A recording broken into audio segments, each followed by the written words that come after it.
Hello everybody, this is 10% coder. So இந்த வீடியோவில் பார்த்தீங்கன்னா நம்ம சால்வ் பண்ண போகிற ப்ராப்ளம் வந்து ஹேக்கர் ரேங்க்கில் இருக்க ரைட் ஃபங்க்ஷன். ஸோ இந்த ப்ராப்ளமோட ஸ்டேட்மெண்ட் என்னென்னு பார்த்தீங்கன்னா, நம்மளுக்கு வந்து லீப் இயர்ஸ் பற்றி எக்ஸ்பிளைன் பண்ணியிருக்காங்க. ஸோ ஆஸ் யூஷுவல் நம்மளுக்கே தெரிஞ்ச மாதிரி எவ்ரி 4 years ஒன்ஸ் பார்த்தீங்கன்னா நம்மளுக்கு வந்து லீப் இயர் வரும். ஸோ அதாவது பார்த்தீங்கன்னா உங்களுக்கு ஃபெப்ரவரியில் பார்த்தீங்கன்னா ஒன்று எக்ஸ்ட்ரா டே வரும், தட் இஸ் February 29. ஸோ இதை பார்த்தீங்கன்னா நம்ம லீப் இயர்னு சொல்லுவோம். ஸோ இதுக்கு பார்த்தீங்கன்னா அவங்க எக்ஸ்ப்ளனேஷன் கொடுத்துருக்காங்க. ஸோ நெக்ஸ்ட் பார்த்தீங்கன்னா இந்த லீப் இயர் வந்து நம்ம எப்படி கண்டுபிடிக்கலாம் அப்படின்றதுக்கு 3 கண்டிஷன் வந்து அவங்களே கொடுத்துருக்காங்க. ஸோ ஃபர்ஸ்ட் கண்டிஷன் என்னென்னு பார்த்தீங்கன்னா, இந்த இயர் பார்த்தீங்கன்னா உங்களால் 4 வச்சு டிவைட் பண்ண முடியணும். ஸோ தட் இஸ் அந்த இயர் பார்த்தீங்கன்னா உங்களுக்கு டிவிசிபிள் பை 4 ஸோ அப்படின்னு சொல்லியிருக்காங்க. பட் அது கூட இன்னும் 2 கண்டிஷன் ஆட் பண்ணியிருக்காங்க. ஸோ இது ப்ளஸ் இன்னும் 2 கண்டிஷன். ஸோ நெக்ஸ்ட் அந்த இயர் பார்த்தீங்கன்னா 100ஆல் டிவைட் ஆச்சுன்னா அது பார்த்தீங்கன்னா லீப் இயரில் வராது. ஸோ ஃபர்ஸ்ட் பார்த்தீங்கன்னா அது டிவிசிபிள் பை 4ஆக இருக்கணும். தென் அது டிவிசிபிள் பை 100ஆக இருந்ததுன்னா அது வந்து லீப் இயரில் வராது. ஸோ அது கூட இன்னொரு கண்டிஷன் ஆட் பண்ணுறாங்க. ஸோ இந்த 2 கண்டிஷன் வச்சுமே நம்மளால் டிசைட் பண்ண முடியாது. ஸோ அது கூட இன்னொரு கண்டிஷன் ஆட் பண்ணுறாங்க. ஸோ இந்த இயர் வந்து டிவிசிபிள் பை 400. ஸோ இந்த இயர் வந்து உங்களுக்கு இந்த 2 கண்டிஷன் தாண்டி உங்களுக்கு டிவிசிபிள் பை 400ஆக இருந்ததுன்னா உங்களுக்கு வந்து அது லீப் இயர். ஸோ ஃபர்ஸ்ட் பார்த்தீங்கன்னா 4ஆல் டிவிசிபிளாக இருக்கணும். நெக்ஸ்ட் 100ஆல் டிவிசிபிளாக இருந்ததுன்னா லீப் இயர் வராது. ஸோ நெக்ஸ்ட்டு இது 2 கண்டிஷன் தாண்டி உங்களுக்கு திரும்பி டிவிசிபிள் பை 400 இருந்ததுன்னா அது வந்து ஒரு லீப் இயர். ஸோ இதான் பார்த்தீங்கன்னா கண்டிஷன். ஸோ அது கீழே பார்த்தீங்கன்னா திரும்பி எக்ஸாம்பிள்ஸ் கொடுத்துருக்காங்க. ஸோ எதெல்லாம் லீப் இயரில் வரும், எதெல்லாம் நான் லீப் இயரில் வரும்னு சொல்லிட்டு. ஸோ நெக்ஸ்ட்டு பார்த்தீங்கன்னா டாஸ்க். ஸோ டாஸ்க் பார்த்தீங்கன்னா நம்மளுக்கு ஃப்ளோ தான் எக்ஸ்பிளைன் பண்ணியிருக்காங்க. ஸோ இது பார்த்தீங்கன்னா நம்ம இன்புட்டு ஃபங்க்ஷன் காலிங்லாம் அவங்களே நம்மளுக்கு பண்ணிட்டாங்க. பட் நம்ம வந்து இந்த ஃபங்க்ஷன் மட்டும் உங்களுக்கு டைப் பண்ணால் போதும். ஸோ இந்த ஃபங்க்ஷன் வந்து ரிட்டன் வேல்யூ மட்டும் நம்மளுக்கு கோட் பண்ணால் போதும். ஸோ அதான் பார்த்தீங்கன்னா டாஸ்கில் சொல்லியிருக்காங்க. ஸோ இந்த இஸ்லீப் ஃபங்க்ஷன் மட்டும் நீங்கள் ரெடி பண்ணால் போதும். ஸோ அதான் பார்த்தீங்கன்னா டாஸ்க். ஸோ நெக்ஸ்ட்டு பார்த்தீங்கன்னா இன்புட் ஃபார்மேட். ஸோ அதை பற்றி பார்த்தீங்கன்னா நம்ம ஒரி பண்ண தேவையில்லை. ஸோ ஏன்னா அவங்களே பார்த்தீங்கன்னா நம்மளுக்கு இன்புட் வந்து வாங்குற மாதிரி ஸ்டேட்மெண்ட்ஸ் கொடுத்துட்டாங்க. ஸோ அதனால் நம்ம அதை பற்றி ஒரி பண்ண தேவையில்லை. அண்ட் கன்ஸ்டன்ட்ஸும் நம்ம ஒரி பண்ண தேவையில்லை, ஏன்னா சிஸ்டமே பார்த்துக்கும். ஸோ நெக்ஸ்ட் வந்து அவுட்புட் ஃபார்மேட்.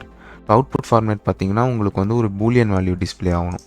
ஸோ நீங்கள் கொடுக்குற இன்புட் வச்சு உங்களுக்கு வந்து இந்த ஃபங்க்ஷன் வந்து ஒரு பூலியன் வேல்யூவை தான் வந்து உங்களுக்கு அவுட்புட்டை தரணும். ஸோ ஃபார் எக்ஸாம்பிள் இப்போ சாம்பிள் இன்புட் கொடுத்துருக்காங்க. ஸோ இது பார்த்தீங்கன்னா 1990 கொடுத்துருக்காங்க. அதுக்கோட எக்ஸ்ப்ளனேஷன் ஃபால்ஸ். ஸோ கீழே பார்த்தீங்கன்னா 1990 is not a multiple of 4 இன்ஸ் it's not a leap year. So இந்த ஒரு கண்டிஷனில் பார்த்தீங்கன்னா இந்த ஃபர்ஸ்ட் கண்டிஷன் வந்து அவங்களுக்கு செட் ஆகலை. ஸோ அதனால் பார்த்தீங்கன்னா அது வந்து நாட் அ லீப் இயர், அதனால் அதுக்கு வந்து ஃபால்ஸ் கொடுத்துருக்காங்க. ஸோ இதான் பார்த்தீங்கன்னா கொஷின். ஸோ இது எப்படி சால்வ் பண்ணுறதுன்னு பார்க்கலாம். ஸோ ஃபர்ஸ்ட் பார்த்தீங்கன்னா நம்மளுக்கு இயர் வந்து இன்புட் வாங்கிட்டாங்க. அண்ட் பிரிண்ட் ஃபங்க்ஷனில் பார்த்தீங்கன்னா இந்த இயரை வந்து இந்த ஃபங்க்ஷனுக்கு வந்து பாஸ் பண்ணிட்டாங்க. ஸோ இப்போ இந்த இயரை வச்சு நம்ம வந்து இந்த 3 கண்டிஷன் வந்து கால்குலேட் பண்ணி இயர் வந்து லீப் இயரா இல்லை நான் லீப் இயரான்னு சொல்லிட்டு நம்ம பூலியன் வேல்யூஸில் டிஸ்பிளே பண்ணோம். ஸோ அது எப்படின்னு பார்க்கலாம். ஸோ ஃபஸ்ட் வந்து இந்த ஃபர்ஸ்ட் கண்டிஷன் எடுத்துக்கலாம். So if year is divisible by 4னா உங்களுக்கு வந்து லீப் இயர். ஸோ அதுக்கு வந்து if year percentage 4 equal to 0னா ஸோ உங்களுக்கு லீப் பார்த்தீங்கன்னா ட்ரூ ஆகிடும்.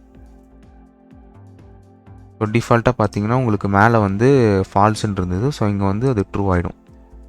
ஸோ ட்ரூக்கு வந்து capital T. So next line பார்த்தீங்கன்னா அடுத்த கண்டிஷன் ஆட் பண்ணணும். ஸோ ஆஸ் யூஷுவல் நான் முன்னாடி சொன்ன மாதிரி உங்களுக்கு இந்த ஒரு கண்டிஷன் வச்சு நீங்கள் டிசைட் பண்ண முடியாது. ஸோ நெக்ஸ்ட் இன்னொரு கண்டிஷன் இருக்குது.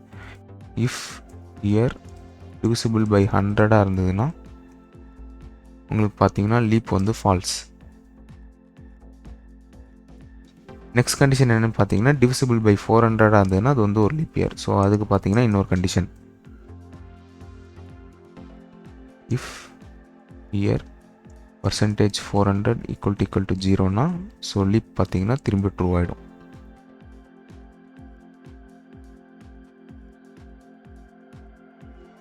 ஸோ இதான் பார்த்தீங்கன்னா கோட். ஸோ இதை ரன் பண்ணி பார்ப்போம். ஸோ கடைசியில் பார்த்தீங்கன்னா ரிட்டர்ன் பண்ணிடுறோம் லீப். ஸோ அதான் பார்த்தீங்கன்னா இந்த பூலியன் வேல்யூ. ஸோ இப்போ அதை ரன் பண்ணி பார்ப்போம்.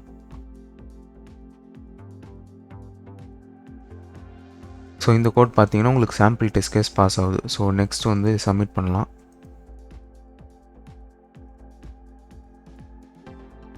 ஸோ பார்த்தீங்கன்னா நம்மளுக்கு டெஸ்ட் கேஸஸும் பாஸ் ஆகிடுச்சு. ஸோ அண்ட் பார்த்தீங்கன்னா நம்மளுக்கு ஏதோ ஒரு அச்சீவ்மெண்ட் வந்திருக்கு. ஸோ அப்படியே ஸ்கிப் பண்ணிவிட்டு கண்டினியூ.